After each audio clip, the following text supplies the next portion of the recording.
नमस्कार भक्तों, आइए सुनते हैं भगवान शंकर और माता पार्वती की मनोकामनाओं को पूर्ण करने वाली सोमवार व्रत कथा। प्राचीन समय में एक नगर में एक धनवान साहूकार रहा करता था, जिसके घर में किसी भी प्रकार की कोई कमी नहीं थी। लेकिन उसका कोई पुत्र नहीं था, जिस कारण वह काफी दुखी रहा करता था। उसे दिन रात यही चिंता सताती रहती थी। ऐसे में वह पुत्र पाने की कामना लिए हर सोमवार भगवान शिव जी का व्रत और पूजन किया करता था। और शाम के समय शिव मंदिर में जाकर वह भगवान शिव जी के सामने दीपक जलाता था। उसके उस भक्ति भाव को देखकर देवी माँ पार्वती ने भगवान शिव से कहा, हे प्रभु, यह साहूकार आपका बहुत बड़ा भक्त है और सदैव आपका व्रत और पूजन बड़ी ही श्रद्धा के साथ करता है।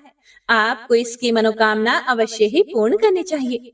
माता पार्वती की यह बात सुनकर भगवान शिव बोले, हे देवी पार्वती, यह संसार कर्म क्षेत्र है। जैसे किसान खेत में जैसा बीज बोता है वैसा ही फल काटता है, उसी तरह इस संसार में मनुष्य जैसा कर्म करता है वैसे ही फल भोगता है।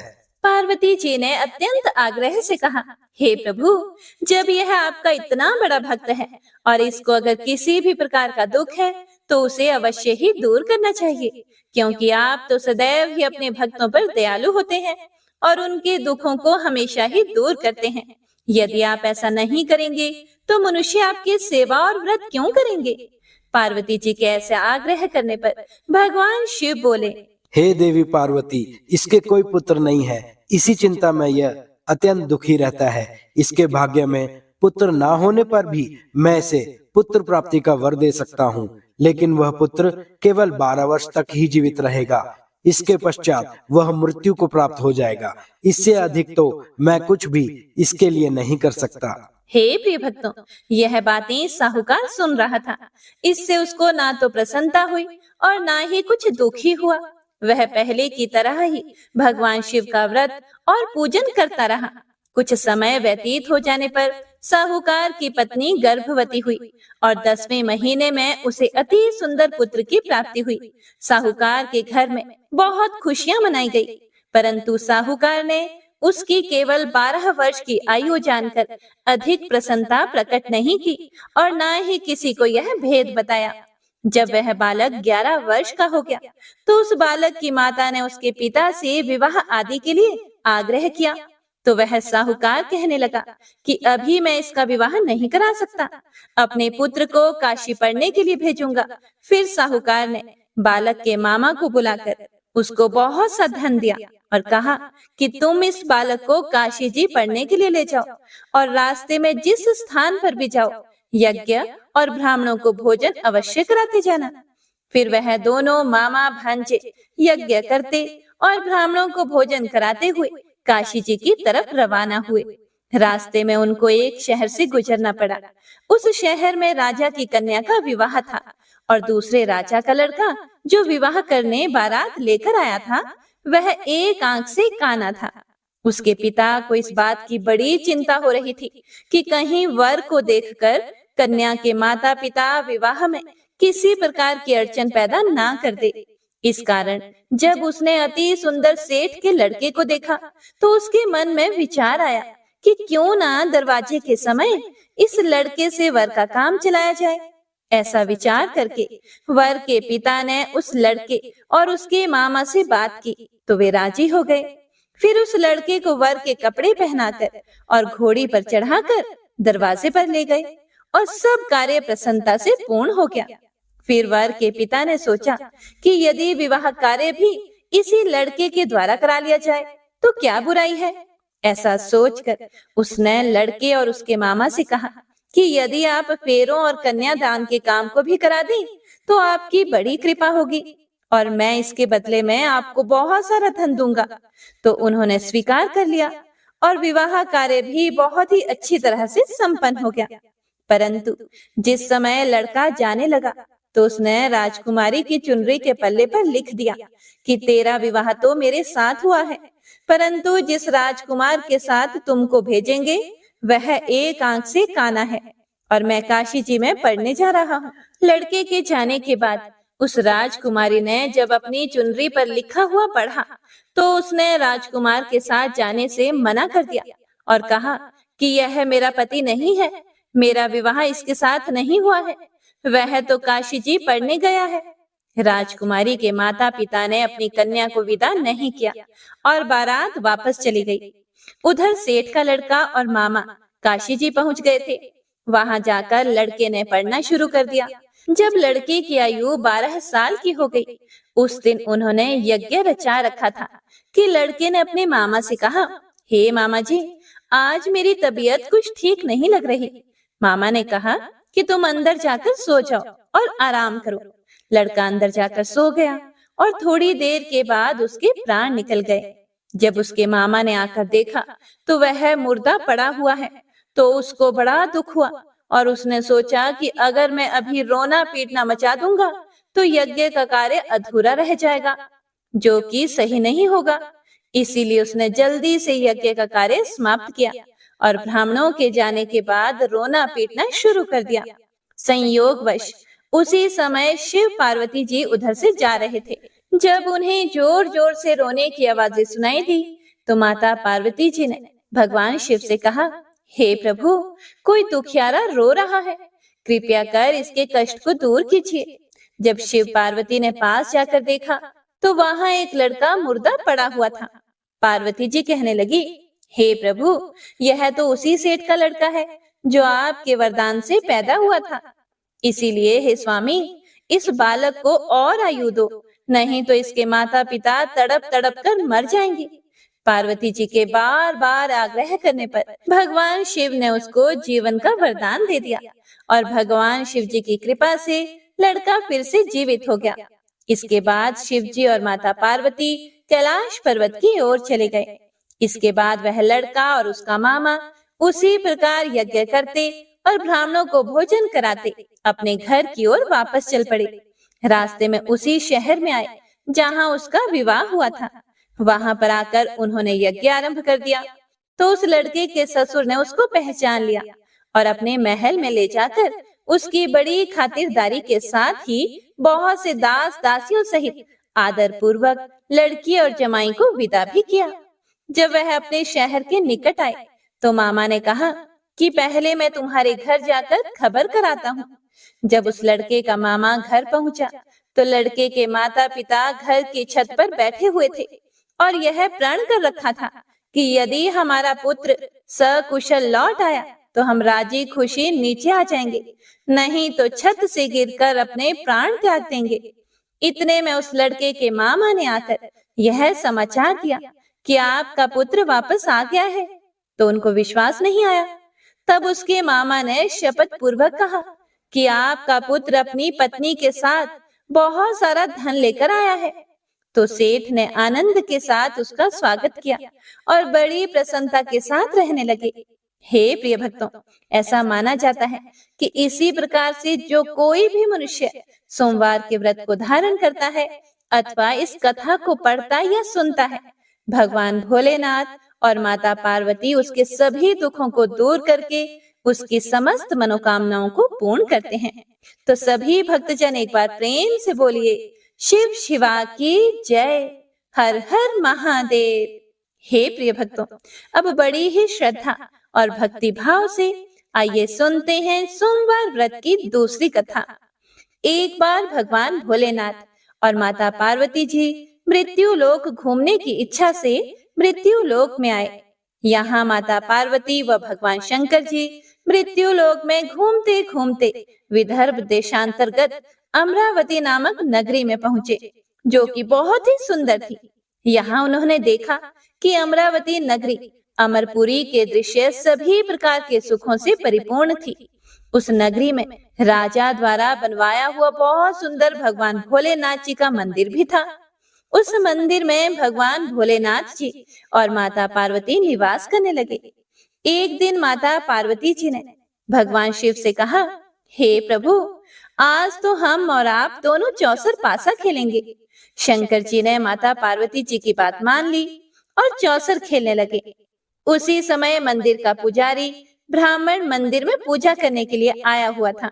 माता ने ब्राह्मण को देखकर एक प्रश्न किया, तो पुजारी जी बताओ कि इस बाजी में दोनों में से किसकी जीत होगी और किसकी हार होगी। ब्राह्मण ने बिना सोचे समझे कहा कि भगवान भोलेनाथ ही जीतेंगे। कुछ समय के बाद बाजी समाप्त हुई और माता पार्वती जी की विजय हो गई।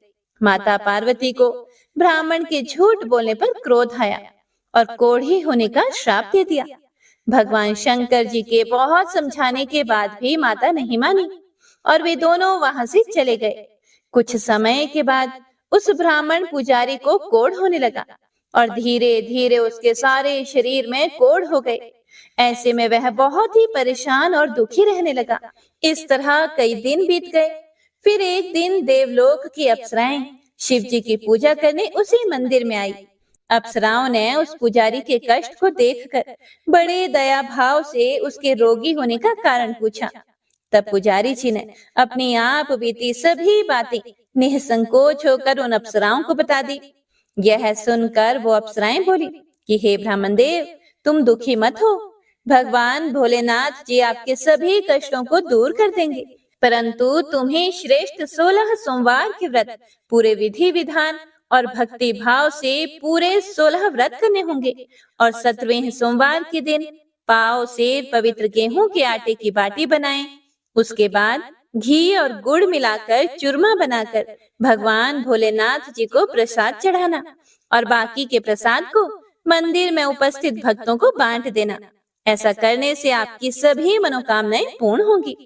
हे प्रिय भक्तों, ऐसा कहकर अप्सराएं देवलोक को चली गई। ब्राह्मण भी यथाविधि 16 सोमवार व्रत करने लगा। ऐसे में भगवान भोलेनाथ की कृपा से धीरे धीरे ब्राह्मण पुजारी कोढ़ से मुक्त होने लगा और कुछ समय के बाद भगवान शंकर जी और माता पार्वती जी फिर से उसी मंदिर में पधारे। तब माता ने उस ब्राह्मण को रोग मुक्त होने का कारण पूछा, तो ब्राह्मण ने माता को 16 सोमवार के व्रत के बारे में विस्तार से बताया। ब्राह्मण की बात सुनकर माता पार्वती जी बड़ी प्रसन्न हुई और पुजारी से 16 सोमवार के व्रत की विधि पूछी। उसी दिन से माता पार्वती जी भी 16 सोमवार व्रत करने लगी और लगातार 16 व्रत किया। ऐसे में उनकी मनोकामनाएं पूरी हुई। उनके रूठे हुए पुत्र स्वामी कार्तिकेय जी स्वयं ही माता की आज्ञाकारी हो गए। फिर एक दिन कार्तिकेय जी को अपना विचार परिवर्तन होने का रहस्य जानने की इच्छा हुई और वह अपनी माता के पास गए और बोले कि हे माता, आपने ऐसा क्या उपाय किया जिससे मेरा मन आपकी ओर आकर्षित हो गया। तब माता पार्वती जी ने उसे 16 सोमवार व्रत कथा सुनाई। तब कार्तिकेय जी ने अपनी माता से कहा कि इस व्रत को मैं भी करूंगा, क्योंकि मेरा प्रिय मित्र ब्राह्मण दुखी दिल से परदेश गया है। हमें उससे मिलने की बहुत इच्छा होती है। फिर कार्तिकेय जी ने भी 16 सोमवार के व्रत पूरे विधि विधान से किए और उनकी भी इच्छा पूर्ण हो गई। उन्हें अपना प्रिय मित्र मिल गया। तब उसके मित्र ने इस आकस्मिक मिलन का भेद कार्तिकेय जी से पूछा।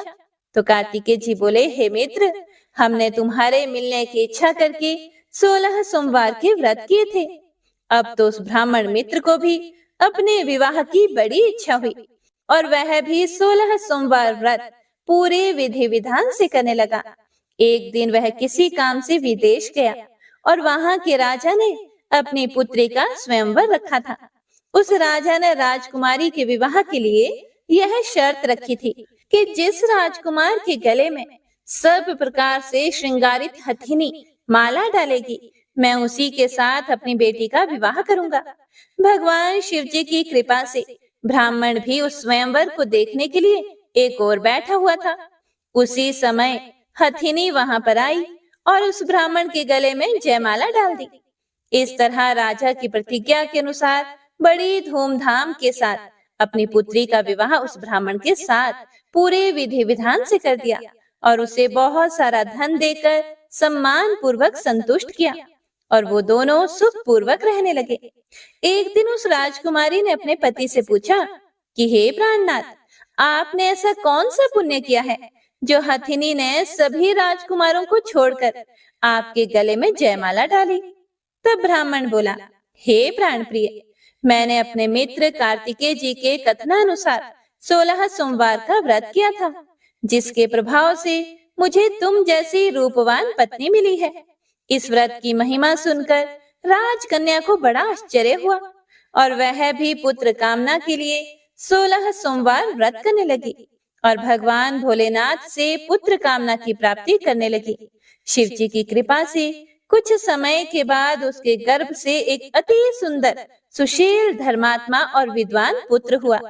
वह ब्राह्मण और उसकी पत्नी दोनों उस पुत्र को पाकर बहुत ही प्रसन्न हुए और उसका लालन पालन भली प्रकार से करने लगे। जब वह लड़का बड़ा हुआ और समझदार हुआ तो एक दिन अपनी माता से प्रश्न किया कि हे माता, आपने ऐसा कौन सा पुण्य किया जो आपको मेरे जैसे पुत्र की प्राप्ति हुई। पुत्र की बात सुनकर उस राजकुमारी ने अपने द्वारा किए गए 16 सोमवार व्रत की कथा और पूरे नियमों के बारे में उसे बताया। उस लड़के ने इस व्रत को सब तरह से मनोरथ पूर्ण करने वाला सुनकर उसके मन में राज्याधिकार के पाने की इच्छा हुई। उस लड़के ने उसी दिन भगवान शिव जी को प्रसन्न करने के लिए 16 सोमवार के व्रत पूरे नियमों से करने लगा। एक दिन दूसरे देश के राजा के दूत ने आकर उसको उनकी राजकुमारी के लिए चुना और उसे अपने साथ ले आए और राजा ने अपनी राजकुमारी का विवाह उसके साथ कर दिया। धीरे धीरे राजा बूढ़ा हो गया और उसके लिए राजकाज संभालना मुश्किल हो गया। उसने अपने दामाद का राज्य तिलक कर दिया और वहां का राजा घोषित कर दिया। इस तरह से ब्राह्मण पुत्र राजा बनकर भी यह व्रत करता रहा। हे प्रिय भक्तों, जब 17वां सोमवार का व्रत आया तो उसने अपनी रानी से सभी सामग्रियों सहित भगवान भोलेनाथ जी के मंदिर में आने को कहा, किंतु रानी मंदिर नहीं गई और उसने अपने दास दासियों को पूजा की सामग्री लेकर मंदिर भेज दिया। राजा ने पूरे विधि विधान से भगवान शिव जी की पूजा की। जब वह वहां से जाने लगा तो उसने एक आकाशवाणी सुनी। हे राजा, अपनी इस रानी को राजमहल से निकाल दे, नहीं तो ये तेरा सर्वनाश कर देगी। इस वाणी को सुनकर राजा आश्चर्य में पड़ गया और उसने तुरंत मंत्रियों की एक बैठक बुलवाई और आप बीती उन्हें सुनाई। मंत्री आदि सभी बड़े विस्मय और दुख में डूब गए, क्योंकि जिस कन्या के साथ उसे राज्य मिला है, राजा उसी को राज्य से निकालने का जाल रच रहा है। यह कैसे हो सकेगा? अंत में राजा ने अपनी रानी को राजमहल से निकाल दिया। रानी दुखी हृदय से अपने भाग्य को कोसती हुई अपने राज्य से बाहर चली गई। बिना चप्पलों के और फटे वस्त्र पहने भूखी प्यासी धीरे धीरे चलकर एक नगर में जा पहुंची। उस नगर में एक बुढ़िया रोज सूत काटकर बेचती थी। रानी की करुण दशा देखकर बुढ़िया बोली कि तू मेरे साथ चल, मेरा सूत बिकवा दे। मैं तो बूढ़ी हो गई हूँ, भाव नहीं जानती हूँ। यह सुनकर रानी बुढ़िया के सिर से सूत की गठड़ी उतार कर अपने सिर पर रख लेती है। अचानक से आंधी आई और बुढ़िया के सभी सूत हवा में उड़ गए। बेचारी बुढ़िया बहुत पछताई और रानी से कहने लगी कि दूर रहना मुझसे। अब रानी एक तेली के घर गई और काम मांगने लगी कि अचानक से उस तेली के सभी मटके शिव जी के प्रकोप से चटक गए। ऐसी दशा देखकर उस तेली ने रानी को अपने घर से निकाल दिया। इस प्रकार रानी अत्यंत दुख पाती हुई एक नदी के तट पर गई तो देखा कि नदी अचानक सूख गई। उसके बाद रानी एक वन में गई। वहां जाकर उसने एक सरोवर देखा और वह पानी पीने के लिए सरोवर की सीढ़ी उतरी और पानी पीने के लिए जैसे ही अपने हाथों को आगे बढ़ाया तो देखा कि सरोवर का पानी नील कमल के सदृश जल असंख्य कीड़ों में गंदा हो गया। रानी ने अपने भाग्य का दोषारोपण करते हुए उस सरोवर का जल पीकर अपनी प्यास बुझाई। आराम करने के लिए एक पेड़ की शीतल छाया में विश्राम करने के लिए लेटी तो देखा कि उस पेड़ की सभी पत्तियां झड़ गई। ऐसे में रानी जिस पेड़ के नीचे जाती उसी पेड़ की पत्तियां अपने आप झड़ जाती। वन, सरोवर और पेड़ों की ऐसी दशा देखकर गाय चराते हुए ग्वालों ने अपने गोसाई जी अर्थात अपने स्वामी जी से सभी बातें बता दी। गोसाई जी के आदेश के अनुसार ग्वाले रानी को पकड़कर गोसाई जी के पास ले आए। रानी की मुख कांति और शरीर शोभा देखकर गोसाई जी जान गए कि यह कोई विधि की गति की मारी कुलीन अबला है। ऐसा सोचकर गोसाई जी ने रानी से कहा कि हे पुत्री, मैं तुमको अपनी पुत्री के समान रखूंगा। तुम मेरे आश्रम में ही रहो और मैं तुम्हें किसी प्रकार का भी कष्ट नहीं होने दूंगा। गुसाई जी के ऐसे वचन सुनकर रानी को थोड़ी धीरज मिली और वह आश्रम में ही निवास करने लगी। आश्रम में रानी खाना बनाती तो उसके खाने में कीड़े पड़ जाते और जब वह पानी भर के लाती तो उसमें भी कीड़े ही कीड़े हो जाते। अब तो गोसाई जी भी बहुत दुखी हो गए और रानी से बोले कि हे पुत्री, तेरे पर कौन सी देवता का कोप है जिससे तेरी ऐसी दशा हुई है? गोसाई जी की बात सुनकर रानी ने कहा कि अपने पति के साथ भगवान शिव जी की पूजा करने नहीं जाने की पूरी कथा सुनाई। रानी की बात सुनकर गोसाई जी ने उसे इस कोप से मुक्त होने के लिए 16 सोमवार व्रत की कथा पूरे विधि विधान से करने को कहा। गोसाई जी की बात सुनकर वह प्रत्येक सोमवार का व्रत पूरे नियमों से करने लगी। जब रानी के पूरे 16 व्रत हो गए और जब उसने 17वें सोमवार का व्रत किया तो रोज की तरह भगवान भोलेनाथ जी की पूजा कर रही थी, तो भगवान शिव जी के प्रभाव से राजा के मन में अपनी रानी का विचार उत्पन्न हुआ और सोचा कि मेरी रानी को गए हुए बहुत समय बीत गया है, ना जाने कहां कहां भटकती होगी, मुझे उसे ढूंढना चाहिए। हे प्रिय भक्तों, राजा ने यह सोचकर अपनी रानी की तलाश में चारों दिशाओं में अपने सैनिकों को भेजा। सैनिक अपनी रानी को ढूंढते हुए गोसाई जी के आश्रम में आ पहुंचे। सैनिक अपनी रानी को वहां पाकर पुजारी जी से अपनी रानी को साथ भेजने के लिए कहने लगे, किंतु गोसाई जी ने मना कर दिया और सैनिक चुपचाप लौट गए। राजा को सभी बातें बताई। तब राजा स्वयं रानी को लेने गोसाई जी के आश्रम में आए और पुजारी जी से प्रार्थना करते हुए बोले, हे महाराज, जो देवी आपके आश्रम में रहती है वह मेरी पत्नी है। शिव जी के कोप से मैंने इसका त्याग कर दिया था। अब इस पर से भगवान शिव जी का कोप शांत हो गया है, इसीलिए मैं इसे लेने के लिए आया हूँ। आपकी आज्ञा हो तो मैं इसे ले जा सकता हूँ। गोसाई जी ने राजा के वचनों को सत्य समझकर रानी को राजा के साथ जाने की आज्ञा दे दी। गोसाई जी की आज्ञा पाकर रानी अपने पति के साथ अपने राज्य के लिए चल दी। रानी के आने की खबर पाकर राज्य के निवासी अनेक प्रकार के बाजे बजाने लगे। नगर के दरवाजे पर तोरण बंधनवारों से विविध विधि से नगर को सजाया। नगर में घर घर में मंगलगान होने लगे। पंडितों ने विविध वेद मंत्रों का उच्चारण करके अपनी रानी का स्वागत किया। इस प्रकार रानी ने अपनी राजधानी में फिर से प्रवेश किया। राजा ने अपनी रानी के आने की खुशी में ब्राह्मणों को अनेक प्रकार के दान आदि देकर संतुष्ट किया। याचकों को धन धान्य दिया और पूरी नगरी में जगह जगह सदा व्रत खुलवाए, जहां भूखों और गरीबों को खाने को मिला। इस प्रकार राजा रानी भगवान भोलेनाथ जी की कृपा से सभी प्रकार के सुख भोगते हुए और 16 सोमवार व्रत की कथा करते रहे। अंत समय में अनेक प्रकार के सुख भोगते हुए वे शिवपुरी को पधारे।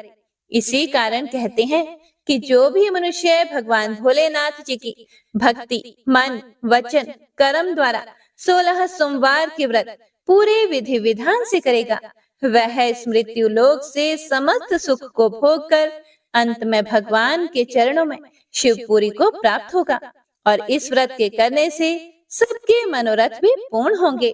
तो सभी प्रेम से बोलिए, भगवान शिव शिवा की जय। ओम नमः शिवाय।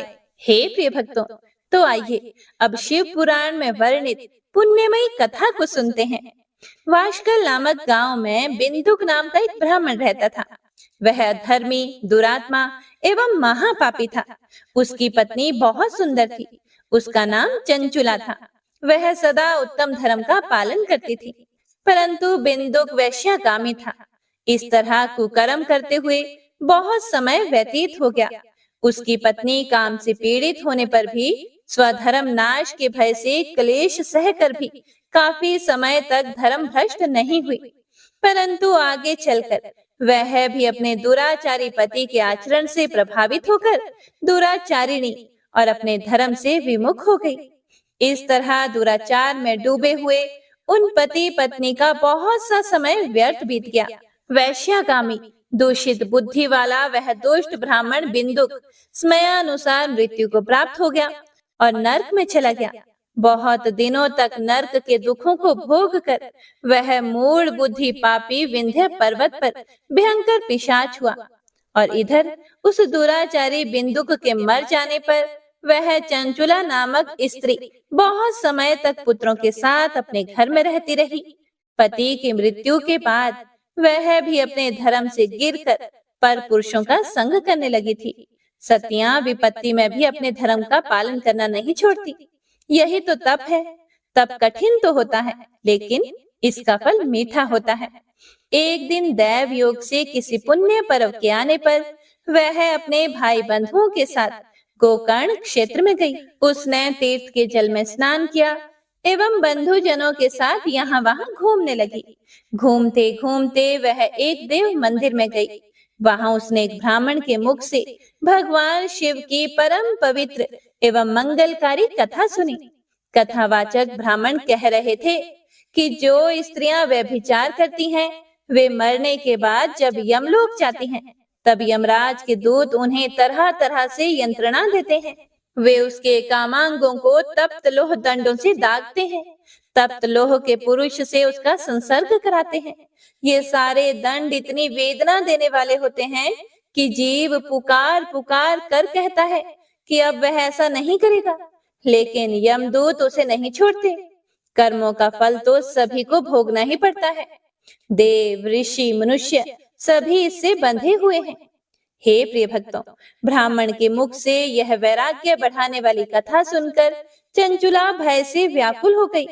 कथा समाप्त होने पर सभी लोग वहां से चले गए। तब कथा बांचने वाले ब्राह्मण देवता से चंचुला ने कहा कि हे ब्राह्मण देव, धर्म को ना जानने के कारण मेरे द्वारा भी बहुत बड़ा दुराचार हुआ है। हे स्वामी, मेरे ऊपर कृपा कर मेरा उद्धार कीजिए। आपके प्रवचन को सुनकर मुझे इस संसार से वैराग्य हो गया है। मुझ मूढ़ चित्त वाली पापिनी को धिक्कार है। मैं निंदा के योग्य हूँ। मैं बुरे विषयों में फंस कर अपने धर्म से विमुख हो गई थी। कौन मुझ जैसी कुमार्ग में मन लगाने वाली पापिनी का साथ देगा? जब यमदूत मेरे गले में फंदा डालकर मुझे बांध कर ले जाएंगे और नरक में मेरे शरीर के टुकड़े करेंगे, तब मैं कैसे उन महायातनाओं को सहन कर पाऊंगी? मैं सब प्रकार से नष्ट हो गई हूँ, क्योंकि अभी तक मैं हर तरह से पाप में डूबी रही हूँ। हे ब्राह्मण देव, आप मेरे गुरु हैं। आप ही मेरे माता पिता हैं। मैं आपकी शरण में आई हूँ। मुझ अबला का अब आप ही उद्धार कीजिए। इस प्रकार विलाप करती हुई चंचुला ब्राह्मण देवता के चरणों में गिर पड़ी। तब ब्राह्मण देवता ने उसे कृपा पूर्वक उठाया और कहा, हे नारी, तुम सौभाग्यशाली हो जो भगवान शंकर की कृपा से तुमने वैराग्यपूर्ण शिव की यह कथा सुनी है और कथा सुनकर समय से अपनी गलती का एहसास कर लिया है। डरो मत और भगवान शिव की शरण में जाओ। उनकी परम कृपा से तुम्हारे सभी पाप नष्ट हो जाएंगे। मैं तुम्हें भगवान शिव की कथा सहित वह मार्ग बताऊंगा जिसके द्वारा तुम्हें सुख देने वाली उत्तम गति प्राप्त होगी। शिव कथा सुनने से तुम्हारी बुद्धि शुद्ध हो गई है और तुम्हें पश्चाताप हुआ है तथा मन में वैराग्य उत्पन्न हुआ है। पश्चाताप ही पाप करने वाले पापियों के लिए सबसे बड़ा प्रायश्चित है। जो मनुष्य अपने कुकर्मों के लिए पश्चाताप नहीं करता, वह उत्तम गति प्राप्त नहीं करता, परंतु जिसे अपने कुकृत्य पर हार्दिक पश्चाताप होता है, वह अवश्य ही उत्तम गति का भागीदार होता है। इसमें बिल्कुल भी संशय नहीं है। शुद्ध चित्त में ही भगवान शिव और पार्वती का वास होता है। वह शुद्धात्मा मनुष्य सदा शिव के पद को प्राप्त होता है। इस कथा का श्रवण सभी मनुष्यों के लिए कल्याणकारी है, इसीलिए इसकी आराधना व सेवा करनी चाहिए। हे ब्राह्मण पत्नी, तुम अन्य विषयों से अपने मन को हटाकर भगवान शंकर की इस परम पावन कथा को सुनो। इससे तुम्हारे मन की शुद्धि होगी और तुम्हें मोक्ष की प्राप्ति होगी। जो भी मनुष्य निर्मल हृदय से भगवान शिव के चरणों का चिंतन करता है, उसकी एक ही जन्म में मुक्ति हो जाती है। हे प्रिय भक्तों, ऐसा कहकर वे ब्राह्मण मौन हो गए। उनका हृदय करुण से भर गया। वे ध्यान में मगन हो गए। ब्राह्मण का उपदेश सुनकर चंचुला के नेत्रों में आनंद के आंसू छलक आए। वह खुशी से ब्राह्मण देवता के चरणों में गिर गई और हाथ जोड़कर बोली, मैं कृतार्थ हो गई। हे ब्राह्मण देव, शिव भक्तों में श्रेष्ठ स्वामी आप धन्य हैं। आप परमार्थ दर्शी हैं और सदा परोपकार में लगे रहते हैं। हे साधु, मैं नर्क के समुद्र में गिर रही हूँ, कृपा कर मेरा उद्धार कीजिए। जिस पौराणिक व अमृत के समान सुंदर शिव कथा की बात आपने की है, उसे सुनकर ही मेरे मन में वैराग्य उत्पन्न हुआ है। उस अमृतमयी कथा को सुनने के लिए मेरे मन में बड़ी श्रद्धा हो रही है। कृपया आप मुझे उसे सुनाइए। हे प्रिय भक्तों, कथा सुनने की इच्छा मन में लिए हुए चंचुला उन ब्राह्मण देवता की सेवा में वहीं रहने लगी।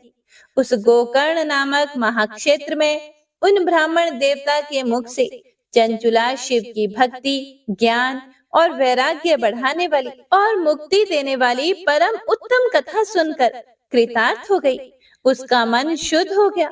वह अपने हृदय में शिव के सगुण रूप का चिंतन करने लगी। वह सदैव शिव के सच्चिदानंदमय स्वरूप का स्मरण करती थी। उसके बाद अपना समय पूर्ण होने पर चंचुला ने बिना किसी कष्ट के अपना शरीर त्याग दिया।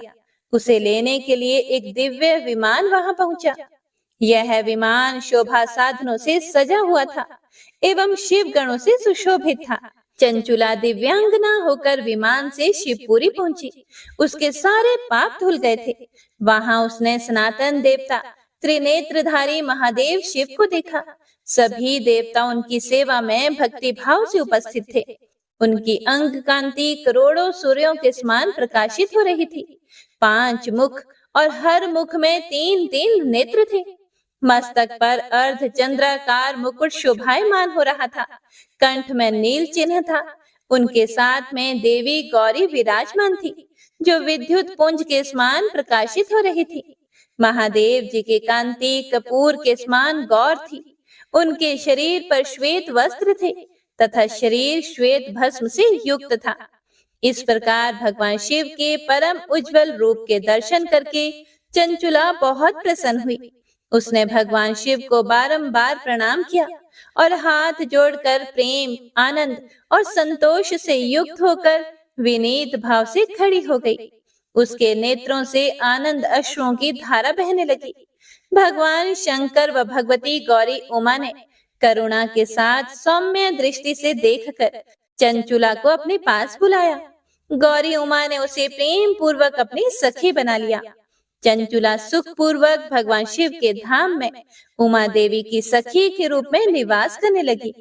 हे प्रिय भक्तों, एक दिन चंचुला आनंद में मग्न उमा देवी के पास गई और दोनों हाथ जोड़कर उनकी स्तुति की।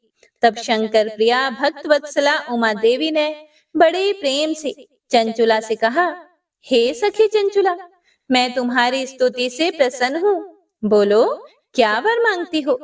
चंचुला बोली, हे गिरिराज कुमारी, मेरे पति बिंदुक इस समय कहाँ है? उनकी कैसी गति हुई है? मुझे बताइए और कुछ ऐसा उपाय कीजिए ताकि हम फिर से मिल सकें। फिर गिरिजा बोली, हे पुत्री, तुम्हारा पति बिंदुक बड़ा पापी था। उसका अंत बड़ा भयानक हुआ। वैश्या का उपभोग करने के कारण वह मूर्ख नरक में अनेक वर्षों तक अनेक प्रकार के दुख भोग कर अब शेष पाप को भोगने के लिए विंध्य पर्वत पर पिशाच की योनि में रह रहा है। वह दुष्ट वहीं वायु पीकर रहता है और सब प्रकार के कष्ट सहता है। गौरी देवी की यह बात सुनकर चंचुला अत्यंत दुखी हो गई। फिर मन को किसी तरह स्थिर करती हुई दुखी हृदय से मां गौरी से उसने एक बार फिर पूछा, हे महादेवी, मुझ पर कृपा कीजिए और मेरे पापी पति का अब उद्धार कीजिए। कृपा करके मुझे वह उपाय बताइए जिससे मेरे पति को उत्तम गति प्राप्त हो सके। गौरी देवी ने कहा, यदि तुम्हारा पति बिंदुक भगवान शिव की पुण्यमयी उत्तम कथा सुने तो वह इस दुर्गति को पार करके उत्तम गति का भागी हो सकता है। अमृत के समान मधुर गौरी देवी का यह वचन सुनकर चंचुला ने दोनों हाथ जोड़कर मस्तक झुकाकर उन्हें बारंबार प्रणाम किया तथा प्रार्थना की कि मेरे पति को शिव की वह पुण्यमयी कथा सुनाने की व्यवस्था कीजिए। ब्राह्मण पत्नी चंचुला के बार बार प्रार्थना करने पर शिव प्रिया गौरी देवी ने भगवान की महिमा का गान करने वाले गंधर्वराज तुम्बुरो को बुलाकर कहा, हे तुम्बुरो, तुम्हारी भगवान शिव में प्रीति है। तुम मेरे मन की सभी बातें जानकर मेरे कार्यों को सिद्ध करते हो। तुम मेरी सखी के साथ विंध्य पर्वत पर जाओ। वहां एक महाघोर और भयंकर पिशाच रहता है। पूर्व जन्म में वह पिशाच बिंदुक नामक ब्राह्मण मेरी इस सखी चंचुला का पति था। वह वैश्यागामी हो गया था। उसने स्नान संध्या आदि नित्य कर्म छोड़ दिए थे। क्रोध के कारण उसकी बुद्धि भ्रष्ट हो गई थी। दुर्जनों से उसकी मित्रता तथा सज्जनों से द्वेष बढ़ गया था। वह अस्त्र शस्त्र से हिंसा करता, लोगों को सताता और उनके घरों में आग लगा देता था। पत्नी को त्याग कर दुष्ट लोगों से दोस्ती करके उन्हीं के संपर्क में रहता था। वह मृत्यु तक दुराचार में फंसा रहा। मृत्यु के बाद उसे पापियों के भोग स्थान यमपुरी ले जाया गया। वहां घोर नरकों को सहकर इस समय वह विंध्य पर्वत पर पिशाच बनकर रह रहा है और पापों का फल भोग रहा है। तुम उसके सामने परम पुण्यमयी पापों का नाश करने वाली शिव जी की दिव्य कथा का प्रवचन करो। इस कथा को सुनने से उसका हृदय सभी पापों से मुक्त होकर शुद्ध हो जाएगा और वह प्रेत योनि से मुक्त हो जाएगा। दुर्गति से मुक्त होने पर उस बिंदुक नामक पिशाच को विमान पर बिठाकर तुम भगवान शिव के पास ले आना। हे प्रिय भक्तों, माँ उमा का आदेश पाकर गंधर्वराज तुम्बुरो प्रसन्नता पूर्वक अपने भाग्य की सराहना करते हुए चंचुला को साथ लेकर विमान से पिशाच के निवास स्थान विंध्य पर्वत पर गया। वहां पहुंचकर उसने उस विकराल आकृति वाले पिशाच को देखा। उसका शरीर विशाल था, उसकी ठोड़ी बड़ी थी। वह कभी हंसता तो कभी रोता, कभी उछलता था। महाबली तुम्बुरो ने बिंदुक नामक पिशाच को पाशों से बांध लिया। उसके बाद तुम्बुरो ने शिव की कथा बांचने के लिए स्थान तलाश कर मंडप की रचना की और शीघ्र ही इस बात का पता लोगों को चल गया कि एक पिशाच के उद्धार हेतु देवी पार्वती की आज्ञा से तुम्बुरो शिव की अमृत कथा सुनाने विंध्य पर्वत पर आया है। उस कथा को सुनने के लोभ से बहुत से देव ऋषि वहां पहुंच गए। सभी को आदर पूर्वक स्थान दिया गया। पिशाच बिंदुक को पाशों में बांधकर आसन पर बिठाया गया और तब तुम्बुरो ने परम उत्तम शिव पुराण की अमृत कथा का गान शुरू किया, जिसे सभी श्रोता कृतार्थ हो गए। इस पुण्यमयी कथा को सुनकर पिशाच सभी पापों से मुक्त हो गया और उसने पिशाच शरीर का त्याग कर दिया और शीघ्र ही उसका रूप दिव्य हो गया। उसका शरीर गौर वर्ण का हो गया। शरीर पर श्वेत वस्त्र एवं पुरुषों के आभूषण आ गए। इस प्रकार दिव्य देहधारी होकर बिंदुक अपनी पत्नी चंचुला के साथ स्वयं भी भगवान शिव का गुणगान करने लगा। उसे इस दिव्य रूप में देखकर सभी को बहुत आश्चर्य हुआ। उसका मन परम आनंद से परिपूर्ण हो गया।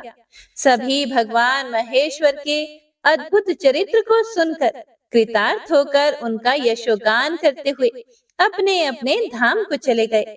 बिंदुक अपनी पत्नी चंचुला के साथ विमान में बैठकर शिवपुरी की ओर चल दिया।